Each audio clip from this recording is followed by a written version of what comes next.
Imran Khan, in full Imran Ahmad Khan Niazi, was born October 5, 1952, Lahore, Pakistan, a Pakistani cricket player, politician, philanthropist, and Prime Minister of Pakistan at 2018-22, who became a national hero by leading Pakistan's national team to a Cricket World Cup victory in 1992 and later entered politics as a critic of government corruption in Pakistan. Khan was born into an affluent Pashtun family in Lahore and was educated at elite schools in Pakistan and the United Kingdom, including the Royal Grammar School in Worcester and Aitchison College in Lahore.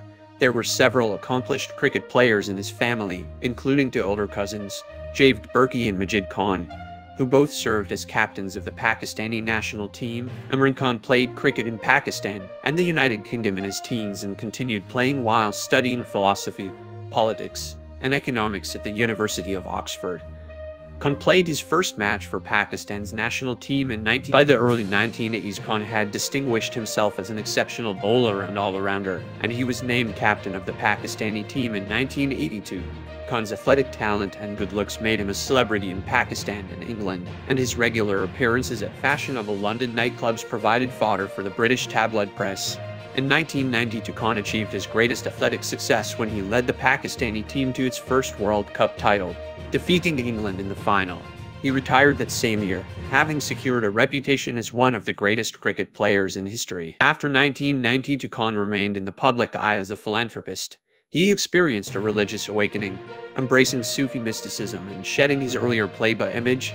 In one of his philanthropic endeavors, Khan acted as the primary fundraiser for the Shaukat Khan Memorial Cancer Hospital, a specialized cancer hospital in Lahore, which opened in 1994. The hospital was named after Khan's mother, who had died of cancer in 1985. After his retirement from cricket, Khan became an outspoken critic of government mismanagement and corruption in Pakistan. He founded his own political party, Pakistan Tehreek-e-Insaf, a Pakistan Justice Movement (TIO), in 1996.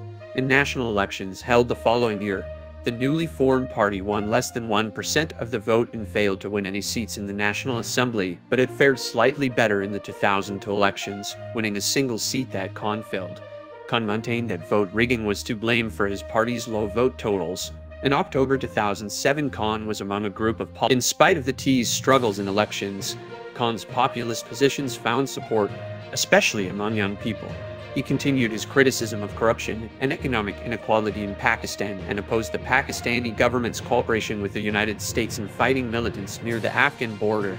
He also launched broadsides against Pakistan's political and economic elites, whom he accused of being westernized and out of touch with Pakistan's religious and cultural norms. In the months leading up to the legislative elections scheduled for early 2013, Khan and his party drew large crowds at rallies and attracted the support of several veteran politicians from Pakistan's established parties. Further evidence of Khan's rising political fortunes came in the form of an opinion poll in 2012 that found him to be the most popular political figure in Pakistan. Just days before legislative elections in May 2013, Khan injured his head and back when he fell from a platform at a campaign rally. He appeared on television from his hospital bed hours later to make a final appeal to voters. The elections produced the T's highest totals yet, but the party still won less than half the number of seats won by the Pakistan Muslim League Nawaz Impelmeno, led by Nawaz Sharif.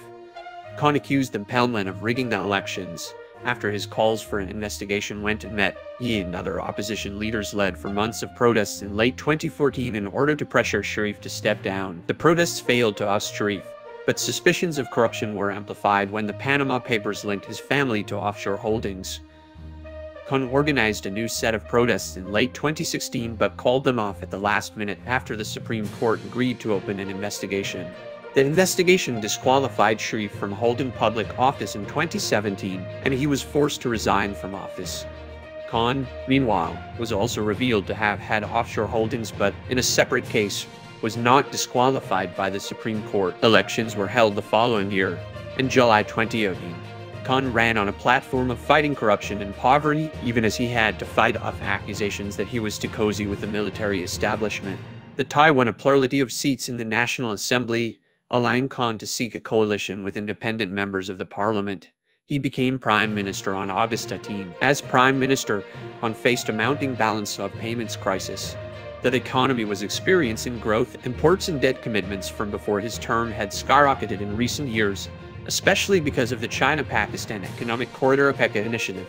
Just weeks into his term as prime minister, the crisis worsened when the United States withheld $300 million in promised military aid, saying Pakistan had not done enough to stem terrorism.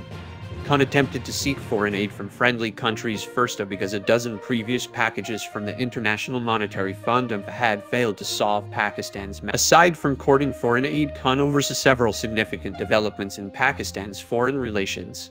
The country successfully brought the Taliban to negotiations with the United States, improving relations with the country and with neighboring Afghanistan. In February 2019, in a show of force against militants in Kashmir, who had recently staged a suicide attack killing 40 Indian security personnel, India launched an air assault in Pakistan for the first time in 5 decades, raising fears of a new conflict between the two countries. Pakistan downplayed the impact and appeared to avoid escalating the COVID-19 pandemic, which began in early 2020, aggravated the country's economic woes. Relative to his critics, Khan was slow to endorse a lockdown.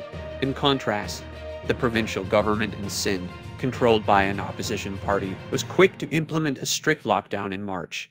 Khan eventually imposed a nationwide lockdown in April, and May his government began restricting lockdowns to localities with high infection rate. Meanwhile, Khan continued to face opposition for his close relationship with the military establishment, his crackdown on militants, and the fragile state of the economy. In late 2020, the major opposition parties formed a coalition, the Pakistan Democratic Movement (DEMPU), with the stated goal of increasing the independence of civilian government from the military establishment. Protests and rallies organized by the DEMPU accused Khan of being a puppet of the army and called on him to step down. In March 2021, these parties boycotted a vote of confidence initiated by Khan's government, which he said the economy only worsened under a new government led by Shehbaz Sharif and the Pelman, setting the stage for a remarkable comeback by the time months after it was ousted. In a surprise landslide victory, the tie won 15 of 20 seats in the July 2022 legislative elections of Punjab province, Pakistan's largest province and a traditional stronghold for the Pelman. But as Khan sought to ride his momentum in rallies held around the country, he ran into significant challenges. He came under fire in August for threatening in a speech to sue police officers and a judge in Islamabad. He afterward faced charges for that speech, the first charge in a wave of legal troubles in the months ahead. In October, he was temporarily barred from holding public office after the Election Commission alleged that he was guilty of corrupt practices. While heading a protest convoy from the city of Lahore to Islamabad in November, he was shot in the leg in an apparent assassination attempt.